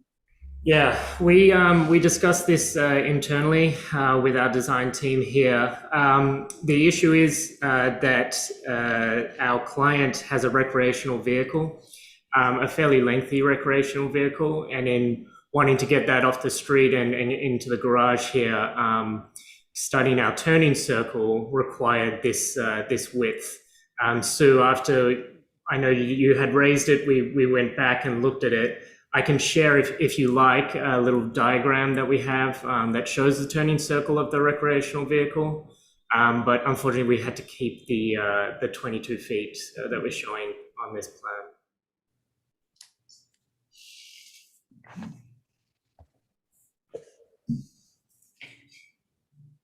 I don't know how the rest of the board feels. I mean, I would like to see though the sidewalks get restored. And when you're doing a whole project, a whole redevelopment project, I think that sidewalk restoration is important. Obviously, this area is very walkable and close to the Rondout, and that's one of the things that attracts a lot of people. So I think that as part of this, it would be appropriate for the board to recommend that the bluestone sidewalks get restored, the curbing get improved as needed, and that at the either ends of the curb cut, they have to obviously be handicapped. So any bluestone that is there belongs to the city.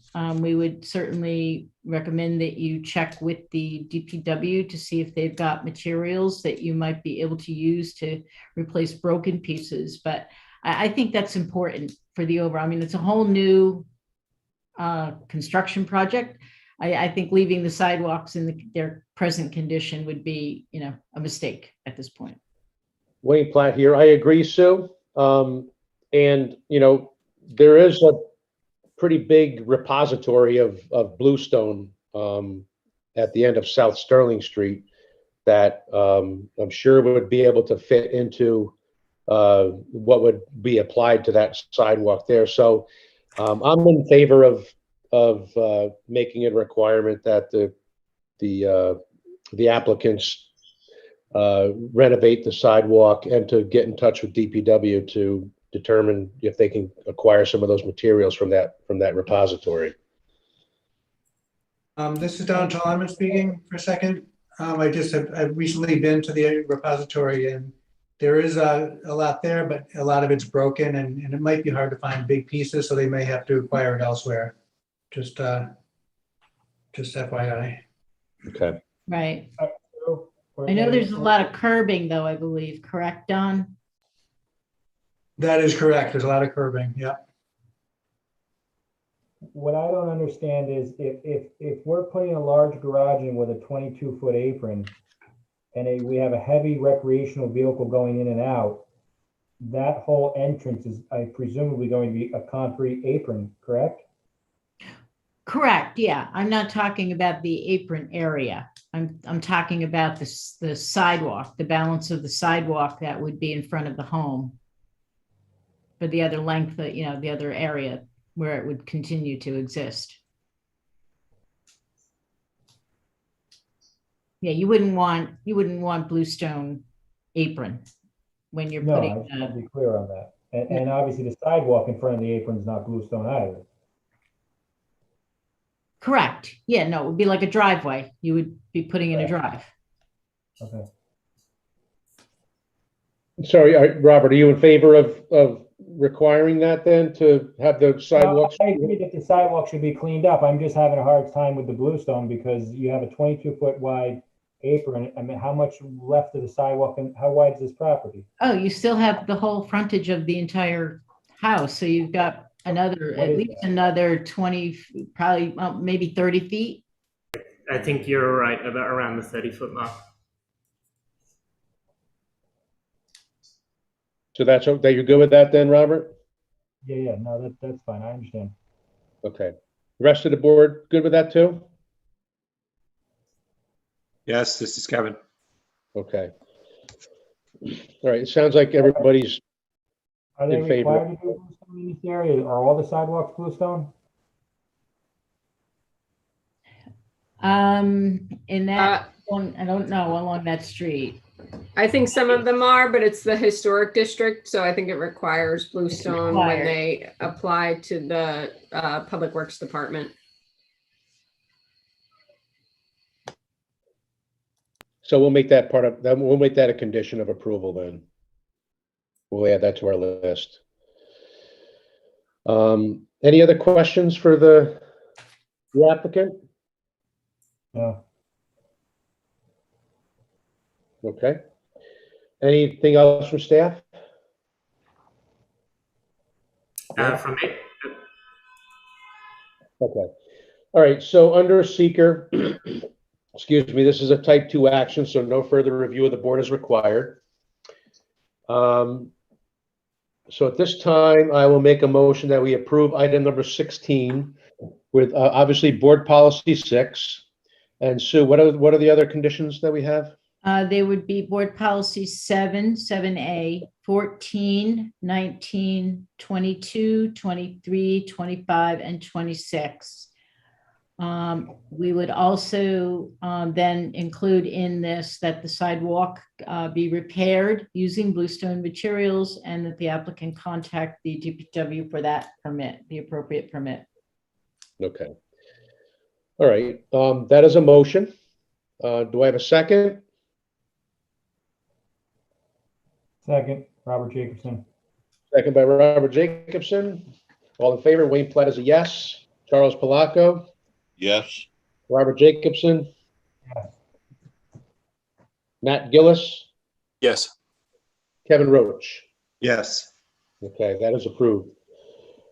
Mr. Bryce, thank you so much. Thank you, guys. Okay. Thanks, good luck. everybody. Thanks for your time. Take care. All right, moving on to item number 17.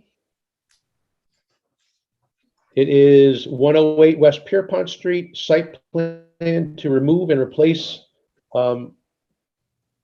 Is it to replace a deck with a larger 2-level deck in the RT district? I believe that's the correct verbiage, right? Correct. All right, section block and lot is 56.42-11-2. Site, seeker determination, zone RT, HLPC advisory, it's in Heritage area, Ward 9, Krista Birch Kaufman and John Ellsworth are the applicants and owners. Mr. Ellsworth is online. Hi there. Hi, thank you. Thank you.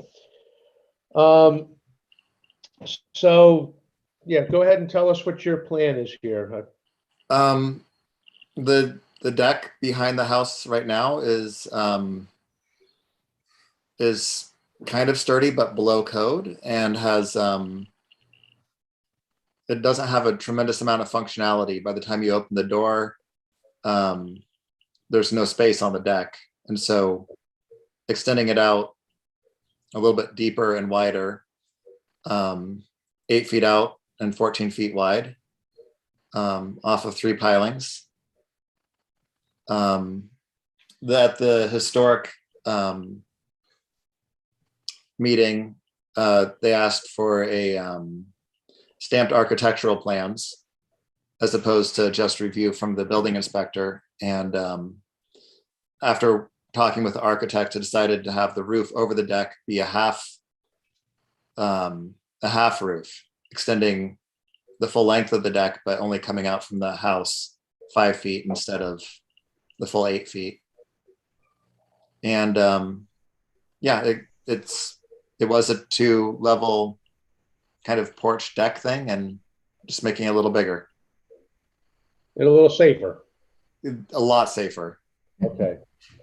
I'm looking here, staff, thank you for that description. Staff here, I see in our notes, sees no issues with the request. And any questions from the board?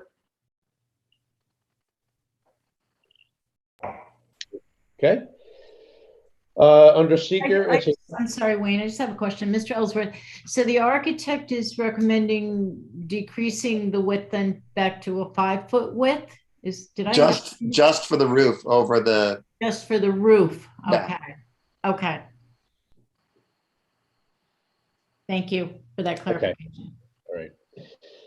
All right, so under seeker, it's a type 2 action, so no further review of the board is required. At this time, I will approve item number 17, and really soon, there's only board policy 6, right? Correct. Okay, that is a motion. Do I have a second? Matt seconds. Is that Matt? Correct. Matt Gillis with a second. All in favor? Wayne Platt is a yes. Charles Palaco? Yes. Robert Jacobson? Yes. Matt Gillis? Yes. Kevin Roach? Yes. It is approved. Thank you, Mr. Ellsworth. Thank you. Okay, take care. There was another item that the historical district addressed about going from a tar shingle to a metal roof. Is that something just between me and the building inspector, or does that need planning board as well? That is between you and the building department. Great. Thank you. Okay. Have a good night. Thank you. Thank you so much. All right. Night. All right. Item 18, 12-14 Hurley Avenue. Site plan to establish a catering business and retail food store. Section block and lot is 48.313-1-31. Seeker determination, Zone C2, Ward 1. Cheryl Paff is the applicant. Robert Tonner is the owner. Cheryl, you've been on my screen since the beginning of this meeting. Cheryl, you need to unmute yourself. Yes, sorry about that. Okay. How are you tonight? I'm doing good. Okay, is this the old firehouse or the one to the left of it? What is The this one to here? the left of it. Okay. This is where Tonner Dahl was and Okay. Hudson Valley Midwifery Center. Okay. Wayne, Yes. I'm going to recuse myself from this application as I have a prior and current business relationship with the owner. Okay. Okay. Okay. Robert Jacobson is going to recuse himself. Vince, you still there, right, pal? Yes, yes. Okay. Yes, still here. You're going to be hopping in on this one. Okay. All right. All right. Cheryl, go ahead and tell us what you want to do here. I have an existing business in Saugerties, New York. Well, obviously, and we are interested in moving into this building later this year. We're going to shift our business a bit away from dining room and more into a retail shop. Okay. And catering, correct? Yes, right. And we do catering, and we have a meal program that we do delivery for in 4 towns, 4 surrounding towns. Okay, and I see there's parking on the side there, is that correct? Yes, there's a shared parking agreement with the neighbors, including TD Bank. I haven't seen the agreement myself yet, but there is parking behind the building and on the side of the building. So we're gonna need I that. don't know if you recalled, but a while ago, we had looked at, the planning board actually looked at this when the building on the corner was getting redone. There's a bunch of cross easements there that run through that allow for access to the rear of these properties, these buildings, and give them shared parking. Okay. And do we have all those on file, Sue? We do. Okay, so the applicant won't have to supply those? No, we have that on file. Oh, good. Okay, good. So parking is okay. So, okay, good. Good. How about that? All right. I didn't cut you off, Cheryl, in the middle of what your plans were there. That was pretty much what you're planning to do? Yes, that's what we're planning to do. So the back half of the building, which is this part here, is where we would be building out our kitchen. Okay. So, that would be now in this section here. Okay. So we would need an ANSEL system. And we were just there last week to do the inspection because we have a accepted offer to purchase the building. We don't own the building yet, but we wanted to find out if we could do what we want to do in this space before we go to contract. And so one of the things we realized we might need is in the back of the lot, there's a dumpster that TD Bank is using. And we're thinking we would need to put one next to that. Is it enclosed right now, TD's dumpster? It's not enclosed, it's visible. It's back here. It's back here at the end of the fence for between Dietz and this lot. Okay. Sue, do we need that enclosed? It will have to be enclosed, yes. Okay. And Cheryl, is that something you can include on as part of this application? Do we need to do that, Sue, as part of this application, or is that something? Yes. I didn't. When I put it in, I thought we were going to use the existing courtyard here, like right here on this side of the building, which we probably could do to start out, but probably longer term we would need something larger. Even if it were to be located, Cheryl, on that side, it would still have to be screened from the street. Right. So I think, whatever you do, obviously you want to size it correctly. If you're going to be doing like you said, a meal service, catering and retail, you'll probably have more recyclables than anything else. I'm going to, Yeah, we have both. Yeah. Will there be a grease dumpster too, a retaining system there? Yes, in the location we are in now, we do have a grease trap before it goes to the city sewer. No, I mean like for like a dumpster that handles all of those types of. Yes, that's a good. Yes, we do have one of those right now. Also, that a service comes and collects for reuse. Okay. Right. I mean, and I don't know how the rest of the board feels, but we let staff take care of a lot of things that are of this magnitude or not this magnitude that would not necessitate you coming back to another meeting to discuss a dumpster enclosure. So, Sue, is that something you think you can handle on staff level? Yeah, absolutely. And I think the rest of the board feels comfortable with that as well. I can't see any pictures right now, any faces, but Anybody have any opposition to that? I'm comfortable with it. Okay. Yeah, so you can work with staff on that, Cheryl, and you know, they'll guide you and we'll be good. We'll be good to go with that. Okay, great. All right. So parking's taken care of, refuse and recycling's taken care of. Anything else, Sue? Well, let's just go through signage real quick. Right. Because I believe it's the intent to use similar signage as what's existing you see on the picture now, Hudson Valley Midwifery. There's also a small sign around the side. Are you also going to do the in the front? There's the signage going up and down in the column type areas. I don't think so, but I did have a question about if neon was allowed in this location. It is. It can't be flashing as long as there's no moving or flashing. Okay. Illuminated lights would be allowed. Yeah, so we are thinking like this similar type of lettering across this part here. We aren't thinking of using this.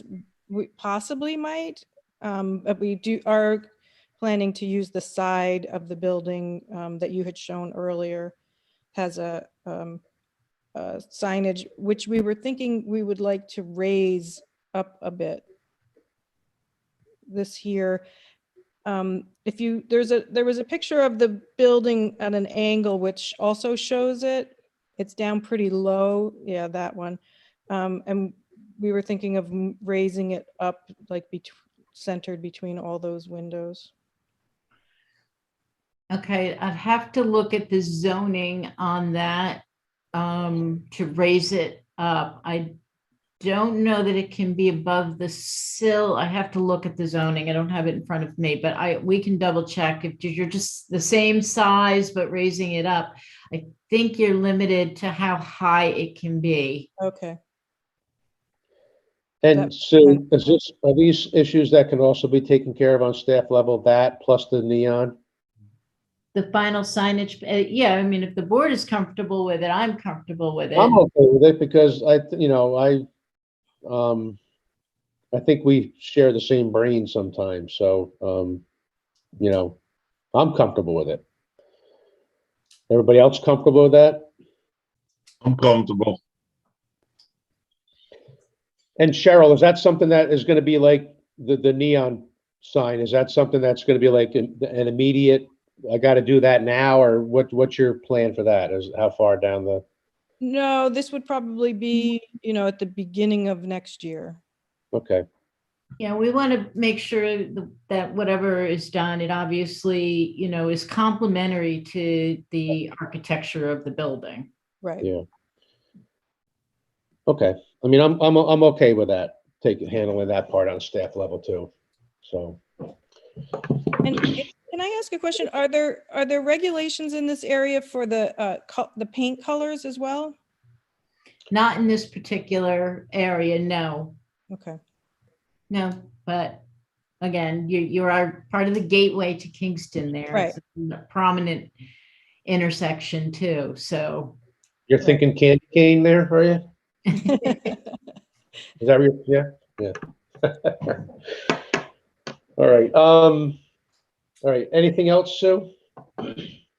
Let me think. I don't think that I have anything. So you're actually relocating from Saugerties. This is not going to be a secondary location.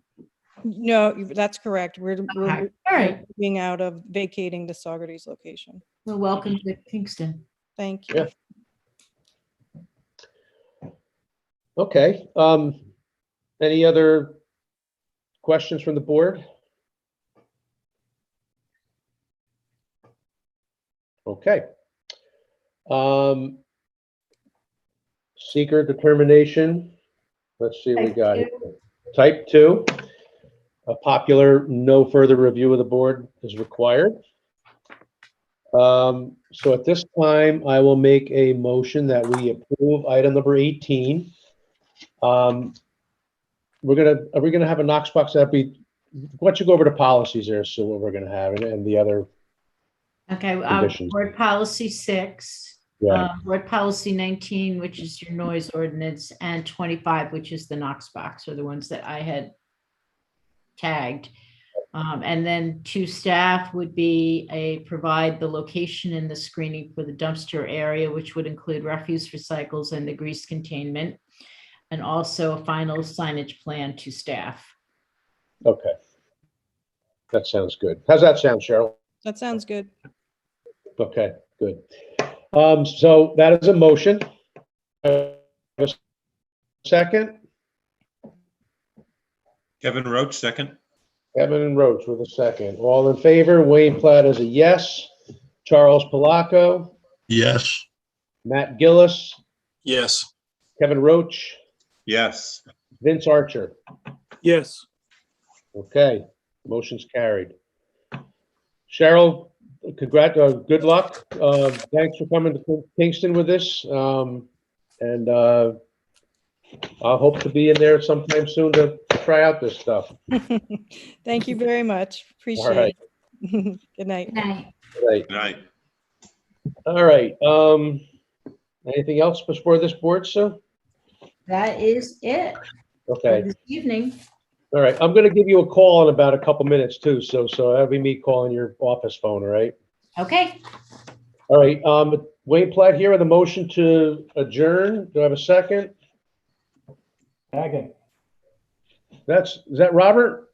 Yes. Hey, welcome back there. Okay. All in favor, Wayne Platt is a yes. Charles Palaco, Yes.